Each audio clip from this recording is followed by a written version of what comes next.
Hey everybody, Scott Brearley from Soulmates and Suitcases. It is our third podcast. And this is my beautiful wife, Lisa Brearley. Take it off, babe. Oh, hi, everybody. So, yes, this is podcast number 3.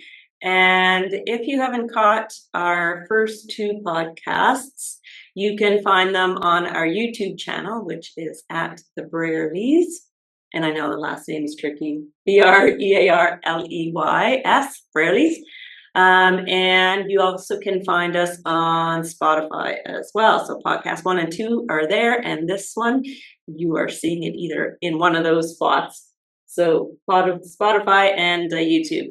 So today we decided to talk a little bit about personal development or self-development work that we have done on ourselves and how that now contributes to our relationship. So like the last couple of sessions, we're not expert interviewers, so we do have some backup of some questions, but we hope you will enjoy our conversation today. And if you want to know a little bit more about us, definitely check out our YouTube channel as well. So we don't have to tell the whole backstory, but you can definitely read about us. If you're on video right now, you can see I'm pointing to our books above my head. I've personally written 2 books called A Year of Love and 6 Months of Love about my personal journey. And you, Scott, explain yours. And I have written a book about, it's called My Perfect Storm. And the reason I chose the word My Perfect Storm was because I had every absolute recipe that my life should have ended up in jails, institutions, or death. And on the flip side of that, I broke the recipe and I got out and I challenged myself and I never gave up. Even when I want to give up, I don't give up. And, sometimes that's not the easiest thing in the world to do is not giving up because that's easy. Now, standing your ground and continue the grind, even when the grind is futile, that's the most courageous thing a person can do in this world. And, that's my biggest part of my story is doing the grind. And I don't do the grind today. Yeah. The grind's gone. There's moments where I'm doing the grind in my head, but life isn't a grind anymore. It's interesting you say that because I was just talking with someone today about how they're so excited to go on a vacation and how we have to work like insane people, crazy people, whatever, and drive ourselves crazy with stress, making enough money to enjoy that, 1 week off. And so I think this connects with our topic today of wanting, I suppose, to live a more happier, livelier, or adventureful or adventure-filled life. And so that's kind of like what the personal development, I think, work has brought for me. Understanding that there's more to life than what most of us grew up in. And if you're from Canada, US, that's sort of understanding that, you go to school for 12 to whatever many years, 16 years, 20 years, and then you work like crazy and you stress yourself out and then you get the odd time off and then you retire and you die. Like it just seems like, I don't know. So understanding, I suppose, that there are other, my apologies for shaking the camera. There are other venues or avenues in life that you can take. And the whole personal development sort of pathway, I know I began back in 2000. Depends how you look at it, I suppose. My first venture was doing Zumba. That was my first personal development.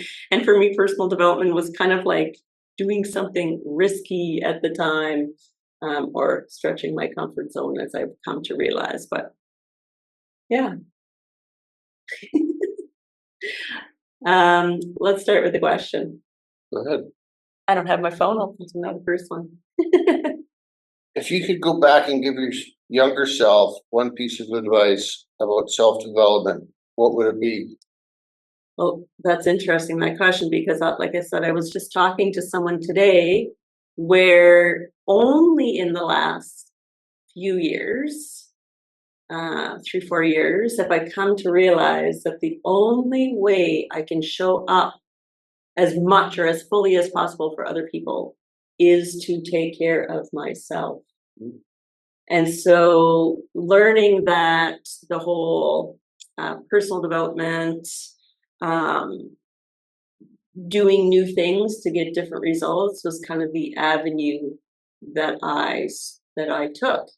And so with that meant I, was looking at my big values, and I may have spoke of this last time, my big values of my top 3 values of health and learning and um, I call it love, but I think it comes to a place of being um, okay that everyone else has their own journey to be on, and I have my own journey to be on. But what would I tell my younger self?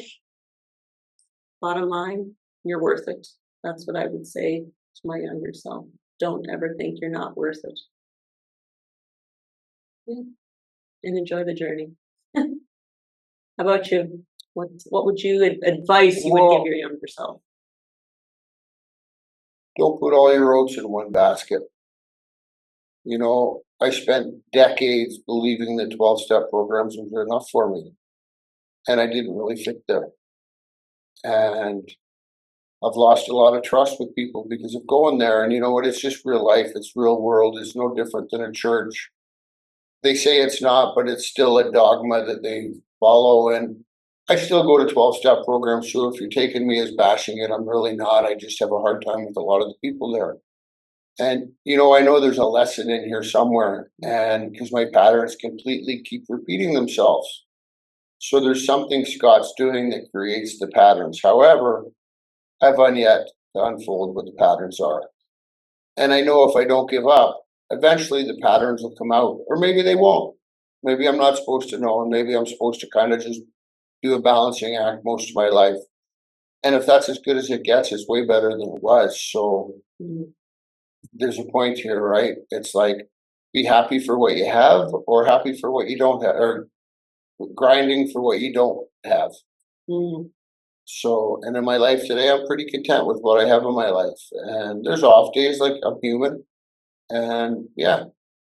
And so the whole personal development and the whole going through things you had mentioned about um, like seeing areas or spaces where you don't feel that the people you are with, you get growth, or they support your growth, or maybe intrigue you for more growth. I'm not sure exactly where that stands. One thing that I just kind of went through, because I did a 21-day meditation challenge, which was new for me. I've heard so many great things about meditation, and I was kind of feeling myself stuck, like trying to find what is my passion, where am I going, is this for me, that sort of kind of questions. And one of the around 3/4 of the way through the meditation, one of the things that was said was, everything that I see outside of me is an extension from within. And I really had kind of the kind of like, oh my goodness, understanding of the process and the journey of what I went through. Like I even look at my previous marriage and went, if I look at my ex-husband as what was going inside of me, I was like, oh, it is what it is. That's where I was. That was the chapter. And so I am now kind of rewriting the next chapter, or writing my chapter, and choosing um, kind of the conversation that goes up in here. And that I think I've come to an understanding that it's inside, it's all inside, everything's inside. With that, how do you practice your self development in your relationships? Uh, with you, you're asking? Sure, with me, if that's how you want to take it. I said in relationship. relationships. I always go back to the understanding that I need to start with me first, so my own growth, so I can show up for us, for example, and realizing, like I would have told my younger self, that I am worth, and for me, throughout my life, being heard or saying what I feel or think for like 40 years thought it wasn't worth being heard. And so understanding that what I'm feeling and letting it out and sharing is how I grow. Mhm. How I respond is something I'm even learning more and more every day. What about you? Well, in previous relationships, it was all about making the person understand who and what I was or how I Mm, tick. And, today I don't do that. Today I just focus on me and I focus on myself. And the other thing I focus on is supporting my wife. No matter what she's doing in her life, I support it. Even if I don't like it, I'll tell her I don't like it, but I got her back and I'm supporting. And you know what? There's so little of that today in today's relationships, and most relationships in the world, they're kind of fake and phony. At least that's my experience from the past. The moment it got too hard, we split up. And, Lisa and I have been together going on 3 years married, and we haven't even had an argument. And that's freaking amazing. Like in my world, my previous relationships, you could almost set a clock on when the next argument would start. And today we sit down and we value each other enough to listen and caretake and not put any damage in. not care, take care of. Yeah, take care of. You're right. It's interesting that you say, okay, in your relationship, it was about the explosion. When was the explosion going to happen? And in my previous relationship, it was, are we ever going to talk about it? So it was the hush hush. It was the nothing really was discussed, said, or felt very deeply. That's for sure. And so when we came together, it was kind of like this understanding of we both understood what we did not want. Yeah. I think that was kind of like the big. I know that was my big awareness the week I met you. It was like, okay, I know what I don't want. Now, what do I want? And so it's kind of one of my sayings that I promised myself, because this was important when I met you, that nothing gets swept under the rug. No, it's not dumb, it's not stupid, it's not whatever I'm feeling or thinking, I can share. And then we come to a place of respect and listening and being heard. And some of you that have heard some of the other podcasts we've been on have heard this. However, the week I met Lisa, we were at the 7-day self-development class and live in. We were there 24/7, and we got out. We were on silent mode, and we were asked to go back and write our hopes, dreams, and goals. And in the headspace I was in at the time, my hopes, dreams, and goals were like they were pathetic. And I went to sleep, and before my eyes even opened up, I was like, "You ripped yourself off again. Why do you keep doing this?" And I wrote down that I wanted a partner. And our first exercise of the day, this guy Felipe, he's standing at the bottom of this ladder. It's a high rope exercise. And he goes to me, "What's your biggest hopes, dreams, and goals?" And I said, "I want a partner in my life." And he goes, "Well, what are you going to say to your partner when you wake up?" And I'm like, "Well, I'll roll over and say, 'Hey, babe, I love you.'"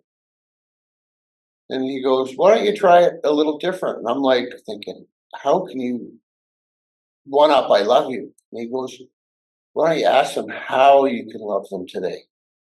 And you know what? It made so much sense because most of us come into relationships thinking we know how to love. And most of us don't. Like for myself, I never had a clue how to love. And I'm still just learning. At 57 years old, I'm just still learning how to love. Now, if I don't ask my wife how I can love her today, or even a friend, how can I be your friend today? Or how can I support you today? How do we get to know what our friends, our partners, and wives need in the life? And that was pretty transformational for me in my life. And because I come from a background where there wasn't much love, it was like, I'll show you how to cry and be tough. And so, yeah.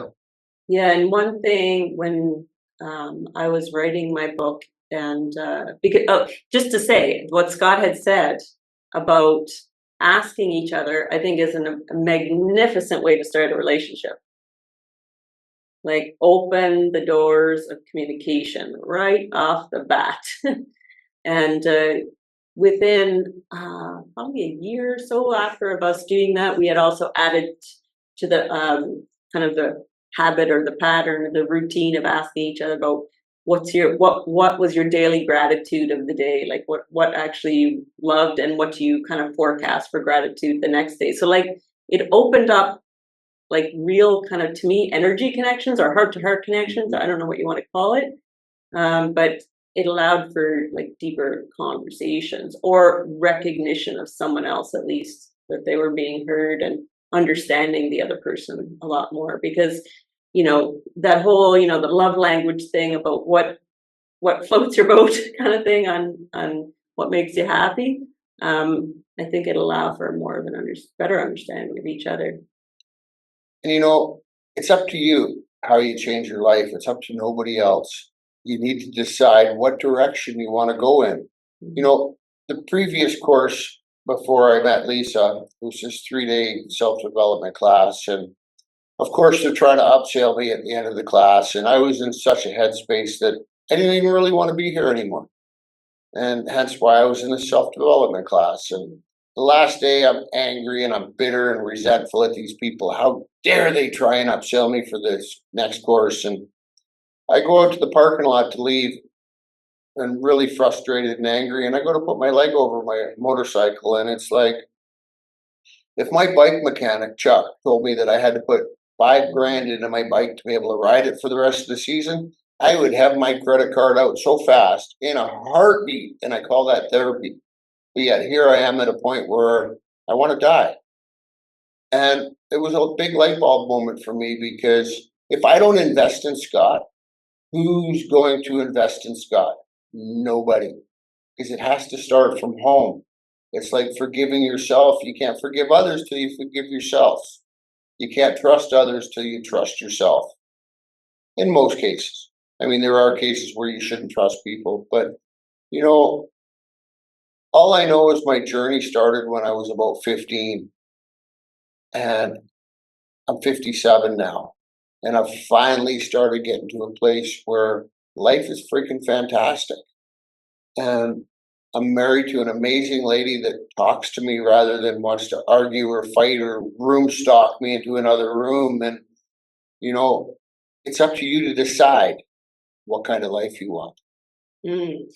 And can I add to that with that was my understanding when I wrote A Year of Love was, we started the asking each other how we can love each other. Well, I was like, or actually, I think it was second book, 6 months love. It's like, why am I not asking myself that question every day?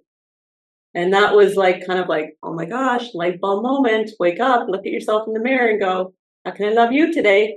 To myself, right? Everything like and this is a big thing you had talked about in your book about making decisions and understanding that making decisions about your health, about your exercise, about who you have friends with, all this sort of stuff, making decisions. And so making the decision to love myself was kind of a new thing. And it's like, wow, this is cool. Can I ask you this question? Certainly. What's the most challenging part of personal development work?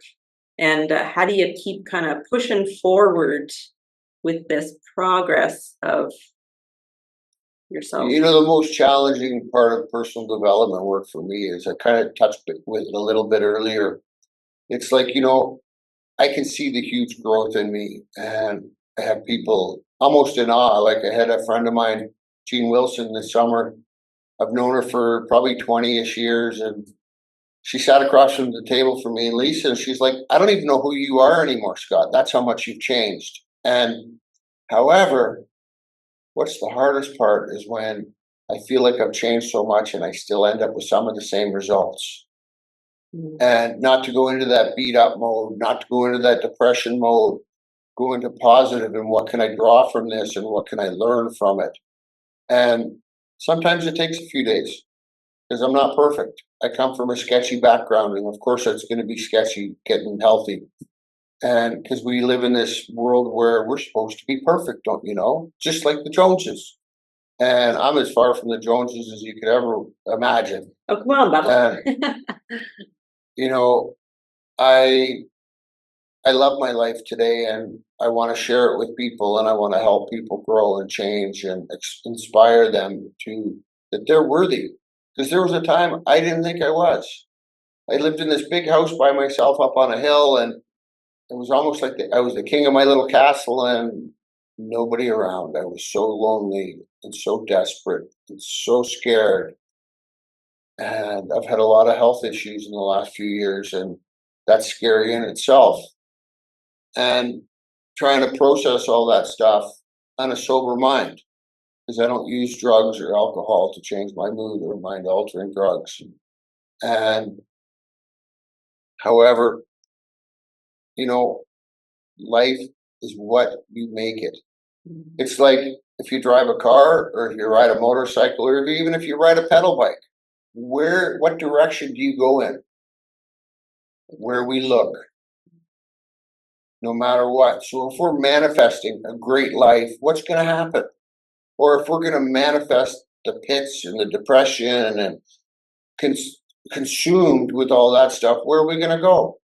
I went there for years, and today I choose not to go there. And that's not saying I don't fall into a little slump, because like I said, I'm not perfect. And I'm almost thinking we didn't put a timer on today, babe, and I don't want to drag you guys out. I've been watching. Yeah. I've been watching. We got about 5 minutes left or Okay. so. Yeah, we usually make these podcasts between 20, 30 minutes about that. And sometimes when we can get talking, we get into our own worlds, that's for sure.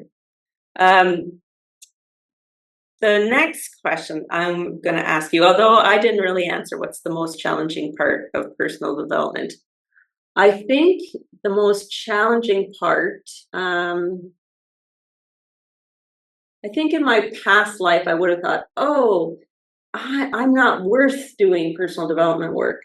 But now that I've come to a place where I know I'm worth it and I stand in that confidently, quite confidently, I'm not saying I'm perfect because I have moments of, I really need to do that and pay for that course or whatever. But understanding that when I grow, I can show up better. And that's what I appreciate about me as a person. And yeah, no holds barred now. Well, that's all the time we have today, gentlemen and ladies. We didn't tell you, but we want to make sure that you know. So our books are available on Amazon, Amazons around the world, and many other online stores. As well, you can catch our books, find our books on our website as well, forwardwalkingchoices.com. And we also have a few other links that you can get our books if you're interested. And we hope you'll check out our books, and I hope anyway that my books inspired you. I'm not sure your reason or purpose for writing your books. What's yours? To hopefully inspire people that have dragged their face along the ground for decades, and the change is possible if they decide it. That's what my book's about, basically. Love it. Well, that's it for us. Thanks, everybody. And that's our Sawadika here from Thailand, or Kapunka, not Sawadika, Kapunka from Thailand. And catch us, like I said, at the Brearleys and on Spotify. Soulmates and Suitcases. Have yourself an awesome day. Thank you.